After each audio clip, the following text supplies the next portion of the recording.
The following program is from E, the National Educational Television Network. NET Journal, a look at the events and issues of the world today.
At the wheel of this car is a man torn between two worlds.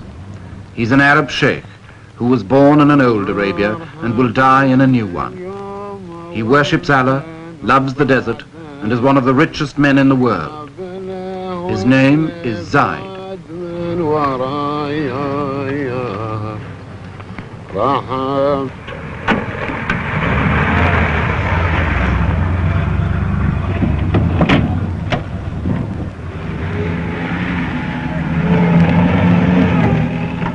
Zaid rules a little kingdom in Arabia called Abu Dhabi.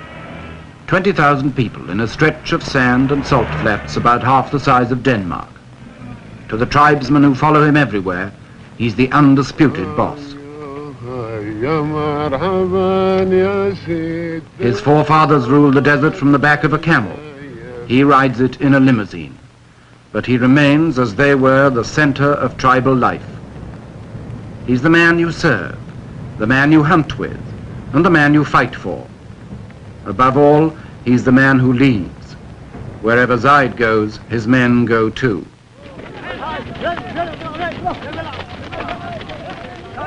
Those who don't travel with Zaid come out of the desert to greet him. They all owe their loyalty to him, and they all expect rewards from him.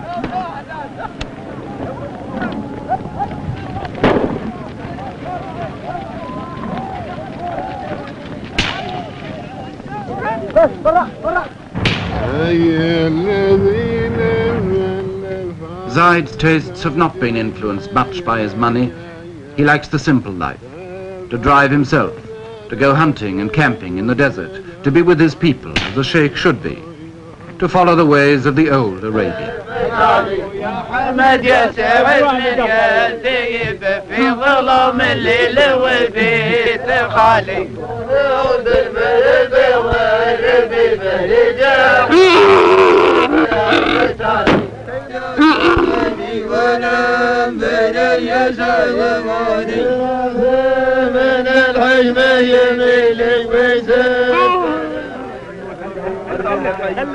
Five or 6 years ago, the people of Abu Dhabi were sunk in the poverty of 1,000 years or more. The 20th century had passed them by. Today, their ruler, Zaid, is one of Arabia's nouveau riche, who's acquired overnight a fortune from oil. His income could give $5,000 a year to every man, woman, and child in the place, enough to make Zaid a multimillionaire. Superficially, the old customs are unchanged. The tent goes up as it always did. The food is prepared as simply as before.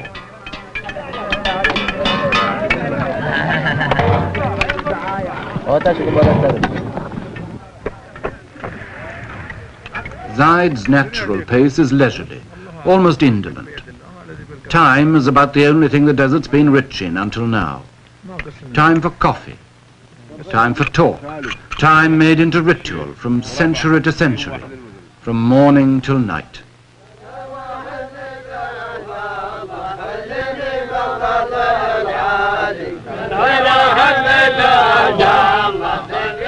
These girls will swing their hair, and these men will chant hour after hour.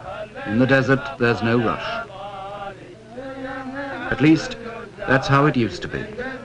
But Zaid, with his money, has begun to learn better.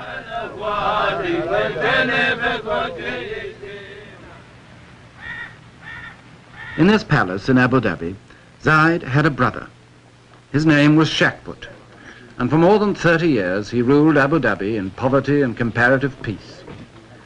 Shakbut's rule was traditional. His word was law, but he stayed close to his people. Anyone was free to talk to him any day in the Majlis, the tribal council, and as long as they had no money, they were all relatively contented. And then in the 1960s, Abu Dhabi struck it rich, and its troubles started. In a year or two, people were demonstrating about work and wages who'd never had either in their lives before. The grumbles grew as the money mounted, because Shakbut was a miser. All his life he'd been a poor man. Now that he was rich, the skinflint habits stuck. And like a man who's won first prize in a lottery, he found his money made few friends.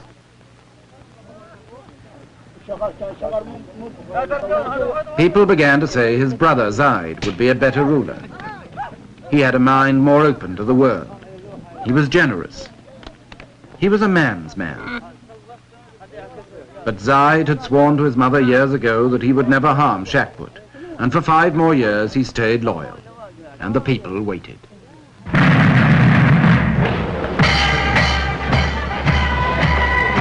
The oil flowed. The money poured in, but Shakbut wouldn't spend it. He was paralyzed by habit, suspicion, and downright fear. He knew the harsh old world of Arabia. He couldn't meet the challenge of the rich new one.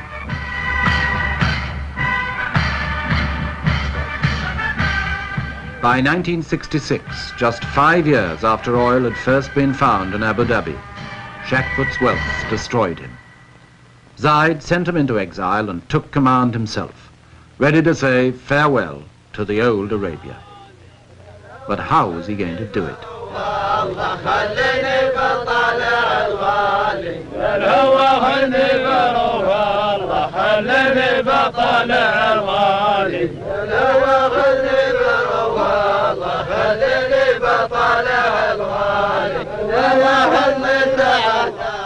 Even with a new ruler, the old life still goes on.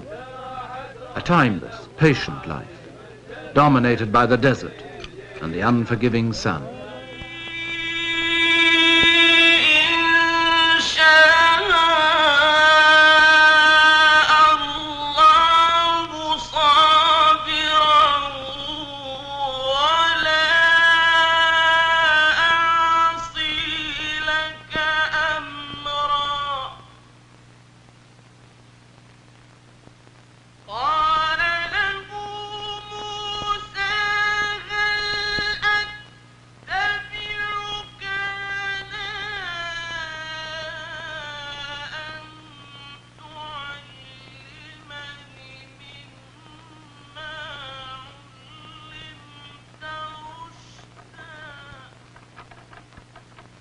Arabia is a land of terrible heat and terrible bareness.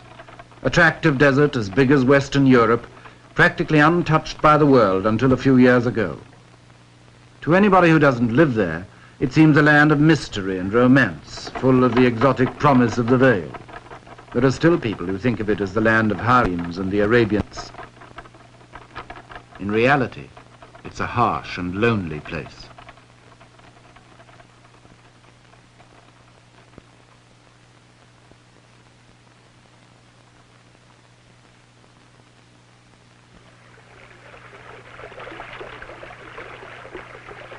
Only water makes Arabia bearable. Where there's water, there's life. Water is so important that the Arabian oasis became the direct inspiration of the Muslim idea of heaven. And no wonder, when you come to the cool shade of the date gardens after the heat and emptiness of the desert, the oasis seems literally heavenly, a place of pure pleasure.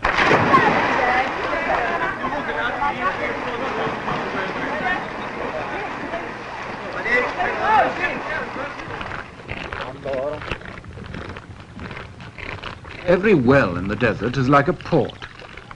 The camel caravans cross the desert like ships cross the sea. There are no frontiers, no fixed territory, no land belonging to anyone. There are just the wandering Bedouin and their camels, as attached to each other as sailors and their ships, bringing their trade to the desert markets.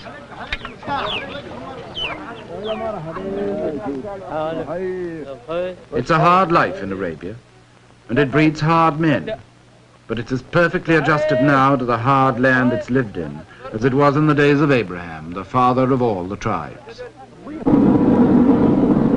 There's still a sort of biblical rhythm about it. If you want to know what the loaves looked like in the Bible parable, here they are, baking in Arabia today just as they did 2,000 years ago on the shores of Galilee. And I don't suppose the fish have changed much either.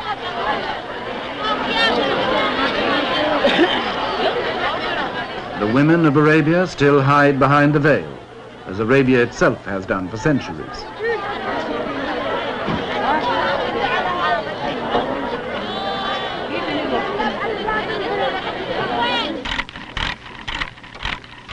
Around the coasts, the Arab boats are made today by hand and eye and ancient equipment, much as they were when the spice trade and the slave trade kept them busy from China to the shores of Africa.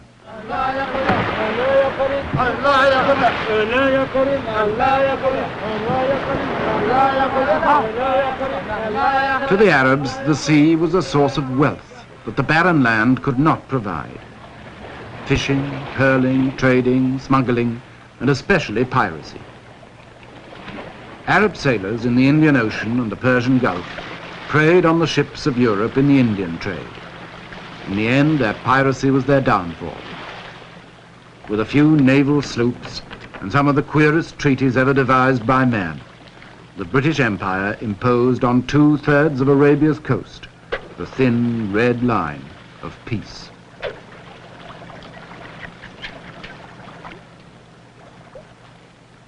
But neither the empire nor peace got much further than that. The sea was all anybody cared about. As long as that was safe, the land could rot, and so it did, in neglect and perpetual tribal warfare.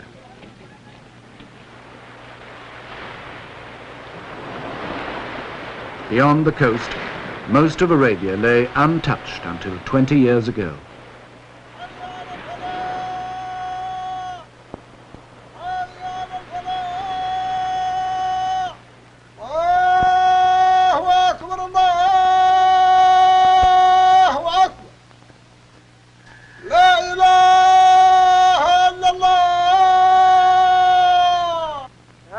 God is great. There is no God but God, and Muhammad is his prophet. The religion of Arabia, by tradition, is as forbidding as the land.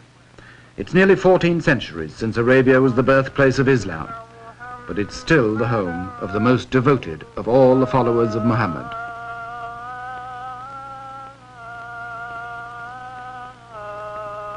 Islam means submission to the will of God. In the desert, there isn't much you can do but submit and pray for God's mercy.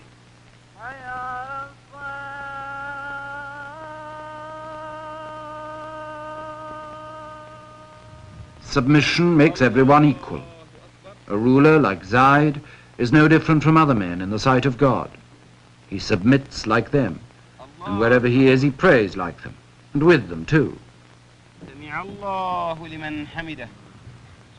Allahu Akbar. Assalamu alaikum wa rahmatullah. Assalamu alaikum wa rahmatullah. The Prophet decreed that the faithful must pray 5 times a day, from dawn to dusk.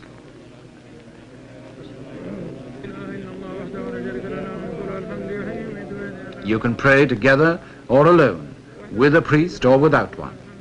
But your submission to God is complete. You're his slave. And you can count on your fingers like a rosary in 99 different ways. May God be praised. May God be praised. May God be praised.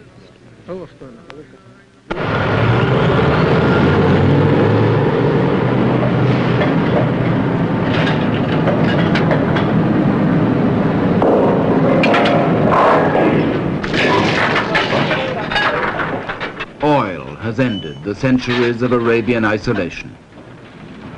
Oil means money. It's worth nearly $6,000 million a year around the Persian Gulf alone. And although most of the Arabian oil fields have been in production less than 20 years, their wealth is cracking the old life of Arabia wide open.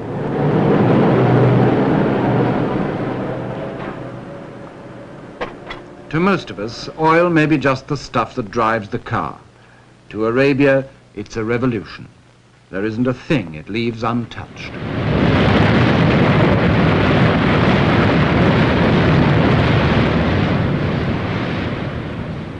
It makes the desert rich. It brings the prospectors and the lawyers and the map makers to divide it.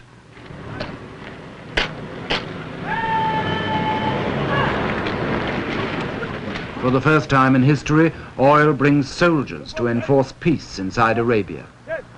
Frontiers need soldiers to patrol them. Prospectors need soldiers to protect them. So the tribesmen who once fought each other and raided the ships and commerce of the world are paid and trained as soldiers to maintain the new law. The poachers of 1,000 years have been turned in a generation into gamekeepers.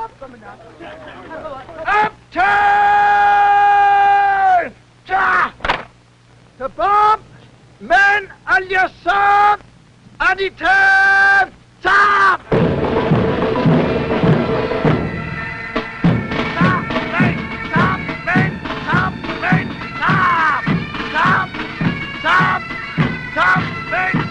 شوفك ولا كاب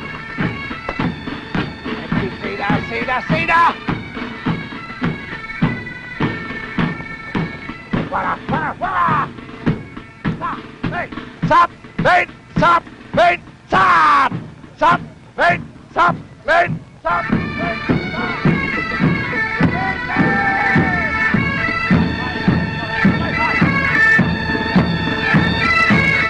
Sultan! شوفك! ورا! هلكا!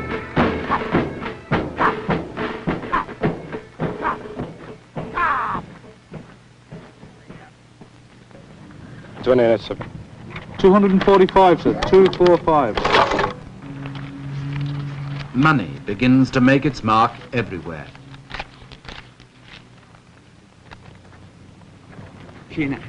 The sheikh gets millions, the soldier only a scrap, but it buys a new life for both of them. 302, sir. 302. 245. You attain what?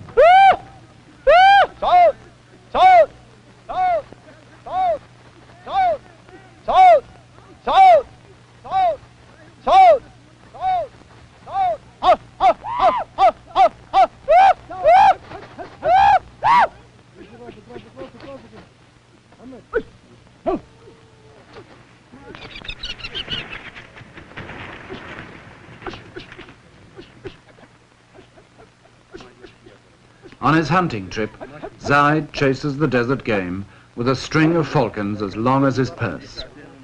20 years ago, he'd probably have gone hunting on foot with only a few birds to help him. Now he takes anything up to 100.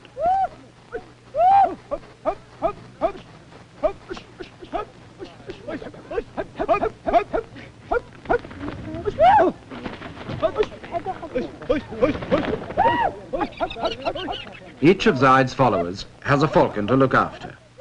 They train them, stroke them, talk to them, practically sleep with them.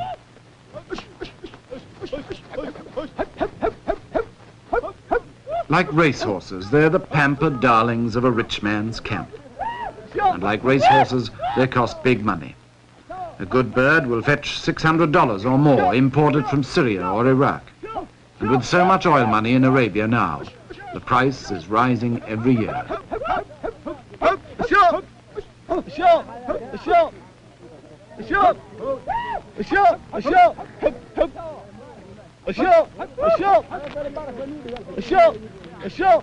Nothing escapes the touch of money.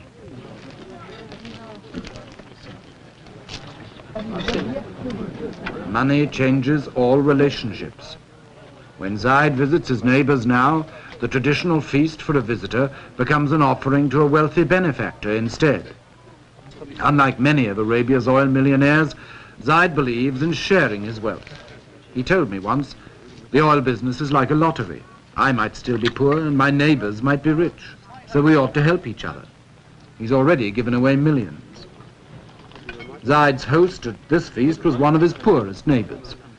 But now that Zaid has touched his palm with silver, he won't be quite so poor.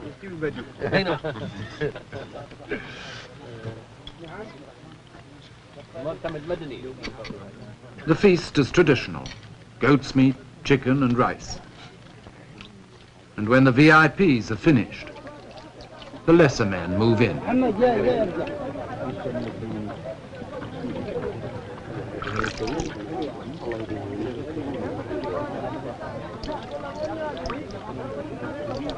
It's always the custom in Arabia for the poor to eat at the rich man's table, or rather, off the rich man's floor.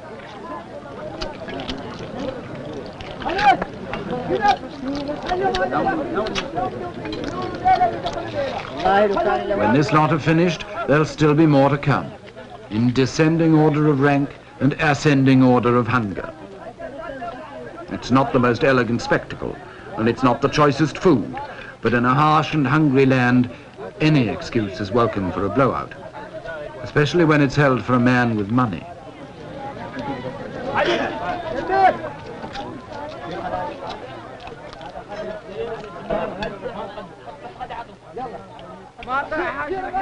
بالي صفا ونزاح همي ولا باس ان قلت جرب لي القلم باهتمامه ما دام فكري سالي كل هجاس اكتب معانا ان قلتها بالتمامه معنا على ما دار القلب واحتاس. The old Arabia pulls at the heart, the world where Zaid was raised, and where he always likes to be, around the campfire in the cool desert night, among his men, listening to those endless Arab fairy tales that the audience knows as well as the storyteller, of love and beauty and the 1001 nights.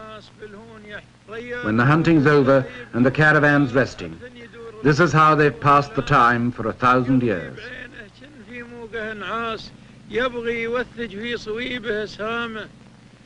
This is the old and sometimes beautiful Arabia, where time is endless and patience more so.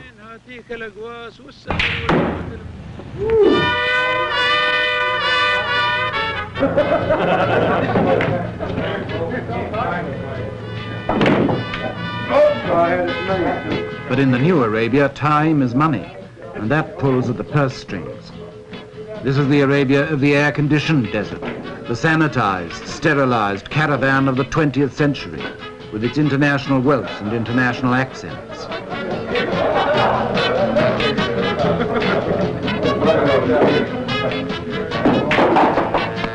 You can't play pool, let's play darts. I can play darts. For these people, the old Arabia hardly exists. The mystery and the romance, or the harshness and the poverty, it's all one in the oil company's pay packet. See you guys later.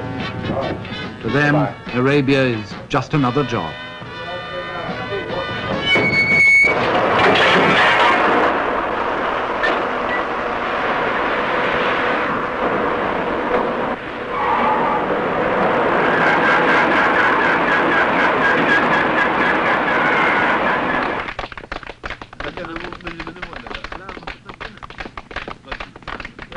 The fairy tale is over, and everyone now will live happily ever after in the dream world of the Arabian Nights.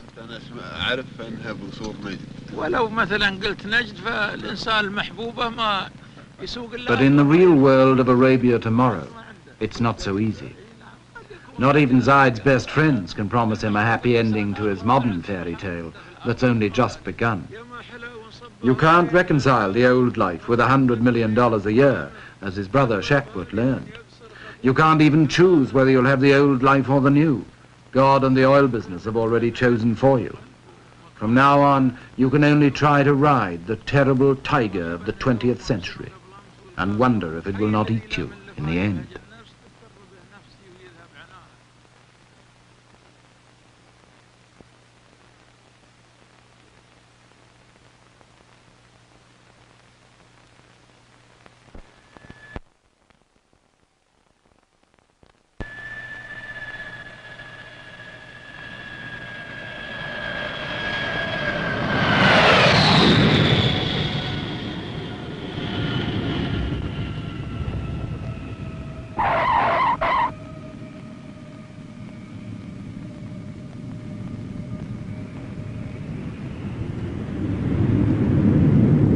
by the international jets and the local runabouts. The vultures of world commerce descend on Zaid's little kingdom. They're perfectly decent vultures, just bankers and businessmen doing their job. $100 million a year is a nice piece of export market to get your hands on, especially when the place so obviously needs your help.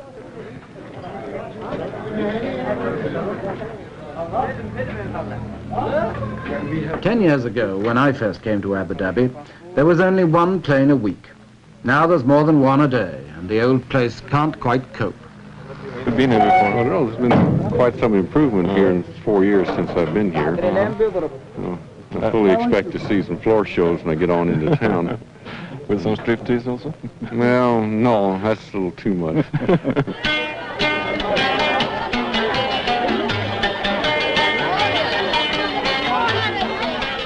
In Abu Dhabi town, at first sight, there isn't much sign of change. Shakput's static rule left the town nearly as squalid as it always had been. And some of these people hardly know yet what's going to hit them, now Zaid's ready to spend his millions. The alleys are still dark and dirty. The beggars wait patiently for the faithful Muslims to do their duty as the Prophet ordained and give them alms.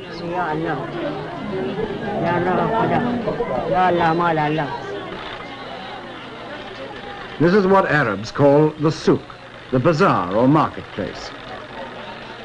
And in Abu Dhabi, it's Bond Street and Fifth Avenue and the neighborhood supermarket all rolled into one.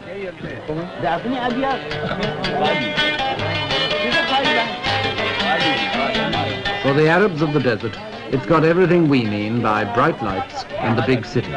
It's not much of a place, but this is where 20,000 people are going to share Zaid's inheritance of 100 million a year. Some of them have got a share in it already.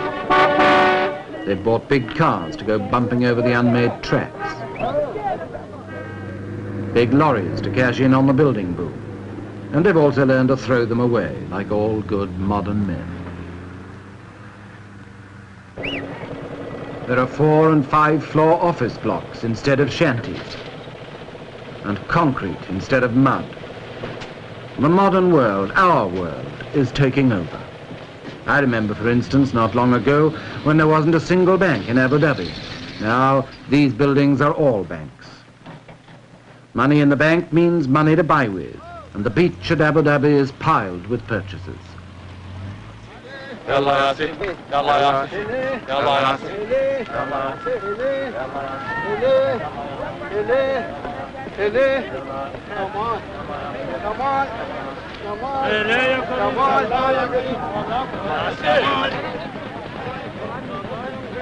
Abu Dhabi was built on a sandbank, so it's never had a proper harbour. But that didn't matter much when there was nothing but a few dates to ship out and a few tins to ship in. Now the whole modern world is dumped into the sand. Air conditioners and deep freezers, timber and steel, cement and typewriters, fans and filing cabinets. You name it and you'll find it here, sweeping in like a tidal wave on the old Arabian shore.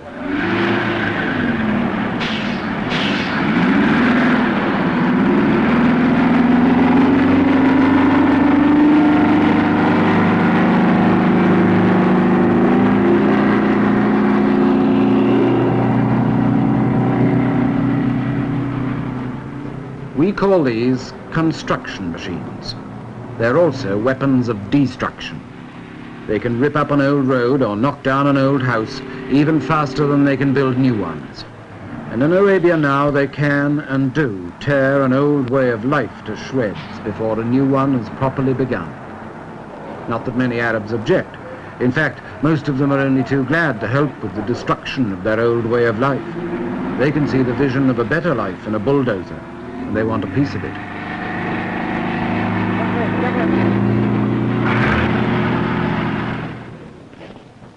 Someone, though, must try to strike a balance between building the new and wrecking the old.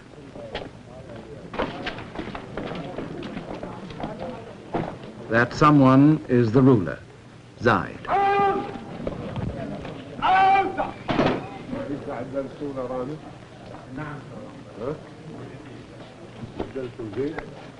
Zaid knows from experience that if he's too slow to destroy the old world, he may be removed like his brother Shakbut. But if he tries to build the new world too quickly, he may destroy himself just as surely. Life for Zaid has become a perpetual balancing act between the personal leadership of the past and the faceless, impersonal administration of the future. Like Shakbut, he still holds his majlis every day, so that his people can meet him, greet him, talk to him and complain to him in the traditional desert way. The ritual is unchanged. The coffee is served. Time, motion, and people seem as leisurely as ever. But behind the appearance of tradition, the revolution is creeping in. The majlis doesn't last all morning anymore. Zaid can only give his people an hour of his time.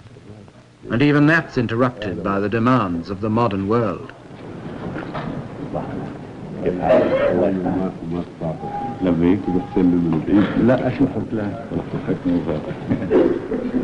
Welcome to the international businessmen. Welcome to the salesmen, to the experts, to science and high finance. Maybe welcome to the con men too, until Zaid learns to pick them from the rest.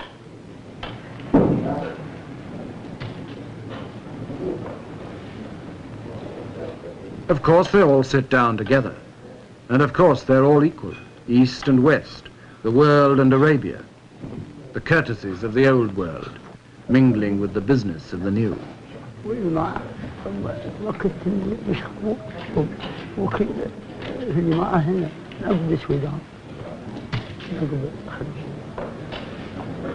But it's the newcomers in business suits who get the places of honor at Zaid's side.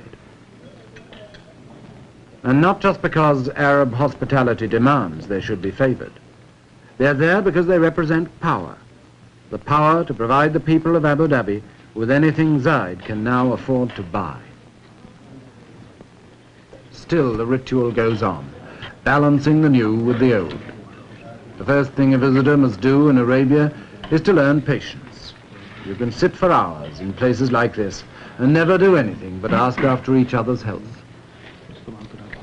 All in good time and all by the will of God. Never do today what you can put off till tomorrow. Never act if you can talk instead.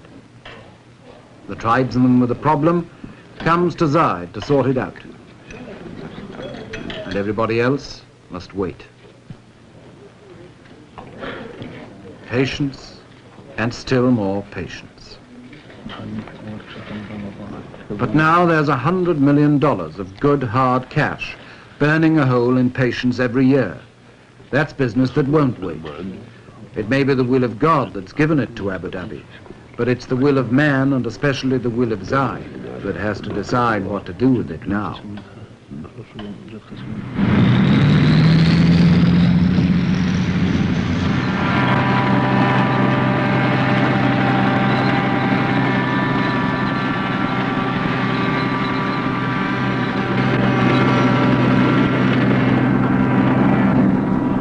For 5 years after the oil began to flow, Abu Dhabi got nothing but piecemeal changes.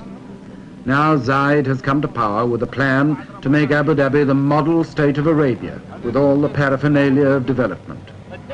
In the first few months of his rule, he awarded $70 million worth of contracts, and he's out every day to spur on the men who are making him a brand new kingdom. And this will be going out the Foxton the Mile, and the second stage, which will be done next spring or next summer, whenever Your Highness decides, would continue on out into the very deep water for the large freighters, the large ships. طال عمرك يقول هو هذا الدفن اللي انتم تكلمتوا عليه، يعني اللي طلبتوا منه الدفن هو اللي يطلع ميل واحد.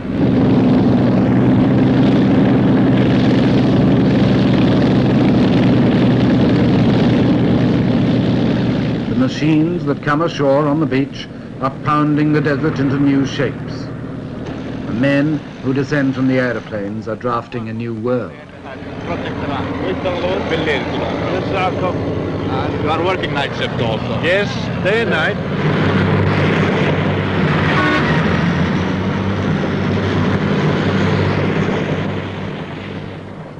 It's a world where time and opportunity have changed places. Yesterday, time seemed endless and the opportunities few. Today, time is short and the opportunities are infinite. Going out for approximately a mile, which we had discussed with you in your office when Mr. Griesbach, our design engineer, was here a month ago. Zaid told me once he didn't know what would happen in 10 years' time, but he felt he must give everything to his people now because they'd had nothing for so long. Schools and hospitals, wells and houses, an artificial deep-water harbour to replace the Abu Dhabi beach, a 4-lane highway and a water pipeline across the desert, an airport with a runway longer than London's.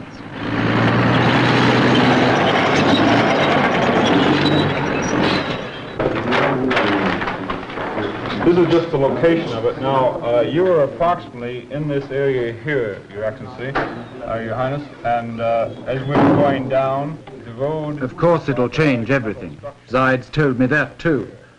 The first thing to go, he said, would be the Arab's love for his camel. But what's a camel to a VC-10? Oh, he would take very easily 4 or 5 of the big VC-10s. طال عمرك يعني المنطقة هذه الآن تسع حوالي 5 طائرات من الطائرات الكبيرة. And of course, the smaller the DC-3s, it would take quite a few. See, one of the difficulty things that we don't know how many aircraft will be coming in here, Your Highness, and this is one of the things which you yourself will have to decide how many airlines you'll permit to come into Abu Dhabi.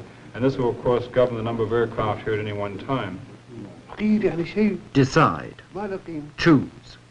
Act. Sometimes, under these new imperatives, Zaid acts pretty hastily and harshly.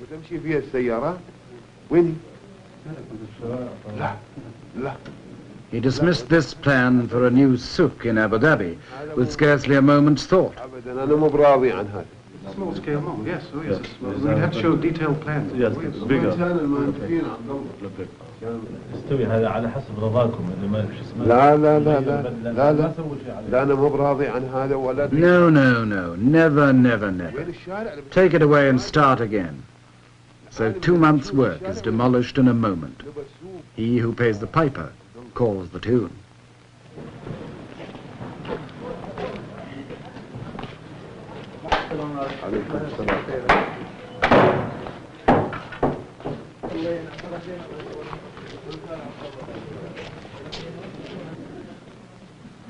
In the courtyard of Zaid's palace, the centuries slide back again. A moment ago, Zaid was the modern oil tycoon, aloof and decisive. Now he's back in the role of sheikh, the universal uncle to his people, the feudal lord with his followers, in procession to the daily feast.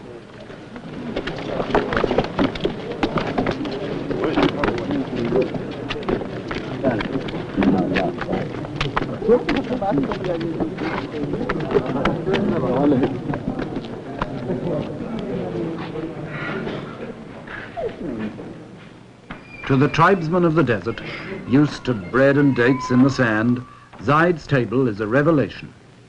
It's loaded with more food than many of them have ever seen, and it really is a table, and not just the floor. The idea of a free meal for all Zaid's followers is traditional, and he rarely sits down with less than 50 men. But the forms and the food are new. Money talks here through waiters in black ties, through plates and soup spoons, and a whole new ritual of table manners to master.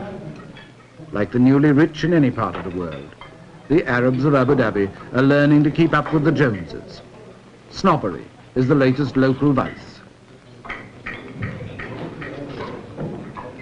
يمكن هناك شيء سر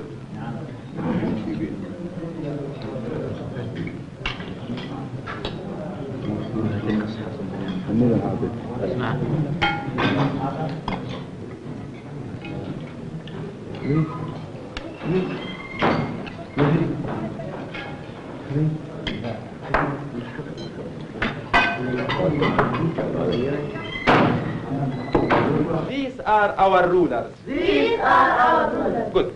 What's this? That's the door. Yes, say, that's the door. That's the door. What's that? That's the ceiling. And what's this? This is the... While the fathers learn new manners, a few of their sons learn new tongues. That's the ceiling. Foreign languages and foreign teachers bring foreign ideas. That's the ceiling. Yes. That's the ceiling. Yes. This is the floor. Good. Here's a pencil. Good. Here's a ruler. There's a picture. Say it again. Good. Now all together, stand up.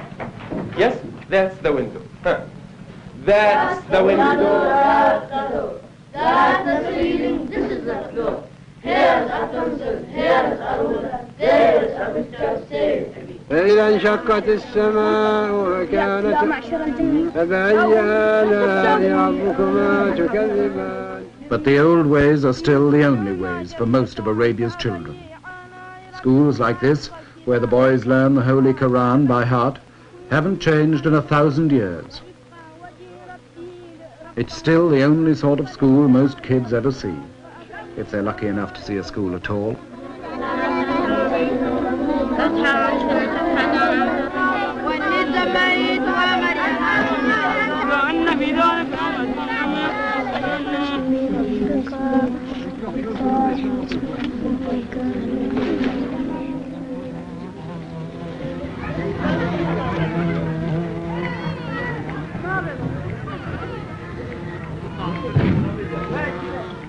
The romance of the old Arabia was always a bit of an illusion. In reality, the place was, and still is, full of desperate poverty and sickness. There wasn't a single hospital in Abu Dhabi until a few years ago, and doctors were hardly ever seen. Now there's this American mission hospital, overburdened, overcrowded, forced to compromise, like everything in Arabia, between modern standards and old habits. It's something that we have not wanted to exist, these patients being in all together, but we've been working on it, and we haven't come up with a good answer, simply because we don't have enough staff to watch all the doors. We lock the front door and they come in the back door or the side door. So we have gotten sort of used to it over the years, so that now we don't mind it much. When they're all in there together, it's their hard luck if they can't have the privacy of a personal examination with the doctor. The little children often have diarrheas or fever, colds and sores and abscesses and such to take care of. And then the local Arabs seem to have their share of accidents, falling out of a palm tree or off of a camel. And they seem to be sort of dangerous. They may fracture a limb or break a hip. And most all of the people are suffering from eye ailments of one sort or another, from the youngest child to the oldest man, with the ailment of trachoma, which is about 99% prevalent here. Many of them are suffering from tuberculosis. More and more we are detecting this disease as we go on with X-ray.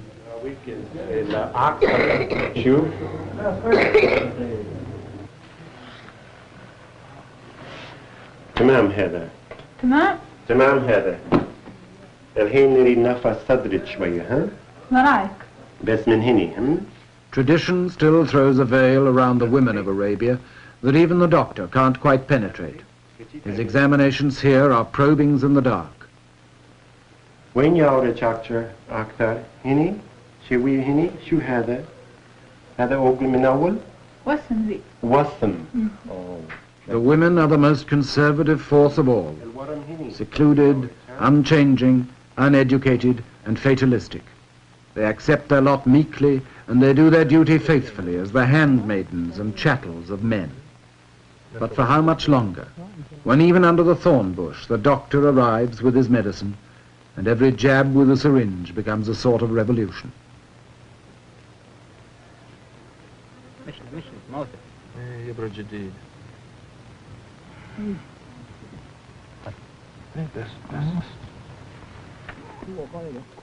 Some of it may be still a bit like faith healing. No doctor's skill could have cured this man's tuberculosis. The most that medicine could do was to give him a sort of comfort on the way to death.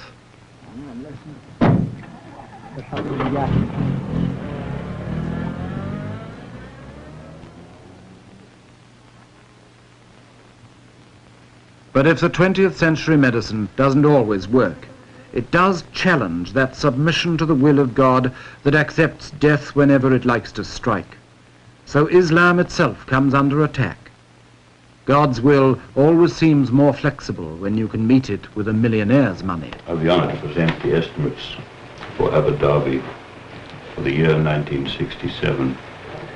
The total revenue, as estimated, is 41,202,080 dinars. For the ruler, the days are over when he had so little money that nobody cared how he spent it. Now Zaid must have a budget and a British accountant to keep the books. Development expenditure is estimated at 23,275,671 dinars. Every penny is another nail in the coffin of the old Arabia, and maybe in the life of Zaid too. Dinar. You haven't included the airport building here, the terminal building, have you? The airport building hasn't been tendered for. It hasn't been tendered for. But this goes in the lump sum. That goes in the lump sum of 10 million down here, yes. When I said that this included all the expenditure, there are things like the police, for instance, where it's impossible to get a true estimate. We have to wait the arrival of the new people to give us these estimates. I've put in 1/3 dinars for them to give them authority to spend.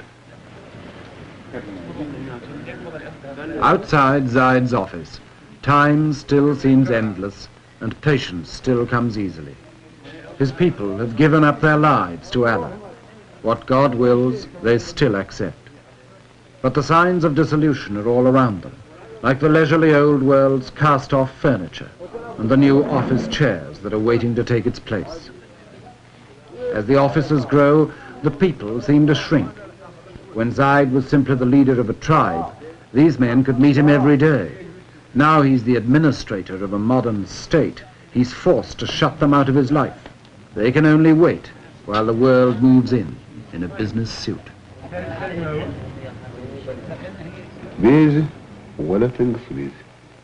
Even Zaid is a little less sure of himself. He can ask the new questions and make new demands, but who can give him the answers? You see, his hands, for this year, of course, we're giving him something very approximate. Yes. But for next year's, he'd like it as precise as possible.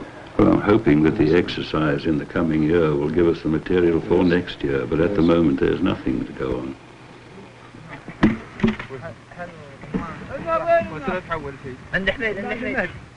From their uncertainty about the new way of life, Zaid and his men go back to the desert as often as they can. The desert is still home, the place they knew before they were rich, and the only place they will really know until the day they die. In the desert for a day or a week or a month, they can go back to their old and simpler ways, to a genuine sense of comradeship that the modern world leaves no time for. There are no budgets and civil servants here, no plans, no figures, no complications, no closed office doors. نحن ناوي بنسيلكم قلنا الشيوخ قيلوا والشيوخ ما عندهم دله ونحب نسوي لهم قهوه. There's the sky, the heat, the emptiness, and the infinity of time that they've always understood. Out here, they can all be sure of themselves again. They can relax and be men again. Or perhaps, being only men, they can just be boys.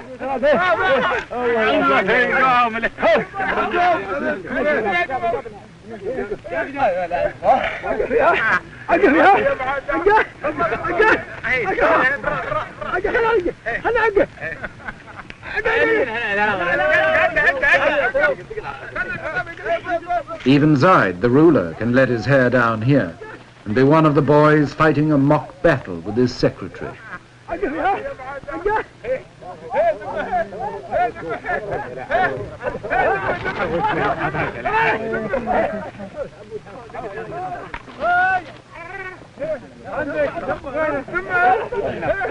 On trips like this, the desert is an escape, a recovery of innocence, a return to Eden. But like all escapes, it's also an illusion. The innocence is lost and will never be recaptured. because the old Arabia of isolation, hardship and tribal war in which it flourished has been swept into the world at last. The unknown land has been more than just discovered. It's been uncovered in the past 10 or 20 years and dragged naked into everybody's sight.